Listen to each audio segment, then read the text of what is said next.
पुण्यात राजगड तालुक्यामधील साखर गावात वादग्रस्त स्टेटसवरून तणाव. तरुणानं वादग्रस्त स्टेटस ठेवल्यानं रात्री गावातील लोकांनी एकत्र येत नोंदवला निषेध. घटनेनंतर गावामध्ये पोलीस बंदोबस्त. गावात सध्या तणावपूर्ण शांतता.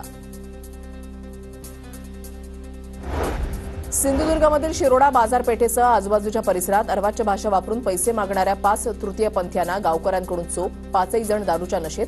पोलिसांच्या मदतीनं तृतीयपंथीयांना गावातून हाकललं. जालना तालुक्यामधल्या दैफळमध्ये चावीनं घर उघडून 2.5 लाख रुपयांचा मुद्देमाल लंपास. शिवाजी काळे यांच्या शेतामधील घरी भर दिवसा चोरी. अज्ञात चोरट्याच्या विरोधात गुन्हा दाखल. तपास सुरू. धाराशिव जिल्ह्यामधील परंडा तालुक्यामधल्या सिरसावमधल्या जिल्हा परिषदेच्या शाळेची दुरवस्था. जीर्ण झालेल्या इमारतीची वेळोवेळी तक्रार करूनही जिल्हा परिषद दुर्लक्ष करत असल्याचा ग्रामस्थांचा आरोप. जालना शहरामध्ये उमेद अंतर्गत जानकी महोत्सव सुरू. 8 जिल्ह्यांमधून लागले विविध स्टॉल्स. जिल्हा ग्रामीण विकास यंत्रणेमार्फत महिलांनी उत्पादित केलेल्या वस्तूंचं विक्री आणि प्रदर्शन. घोगरे क्रीडा संकुल इथे आयोजन. दररोज 6 लाख रुपयांची उलाढाल. सिंधुदुर्ग जिल्ह्यामध्ये काजूचं उत्पादन 50%वर. अनेक ठिकाणी सातत्यानं धुकं. परिणामी काजूचा मोहर जळून नष्ट. जिल्ह्यामध्ये ऑस्ट्रेलियन काजूनं शिरकाव केल्यानं काजू बी उत्पादकांना आणखीन मोठा फटका.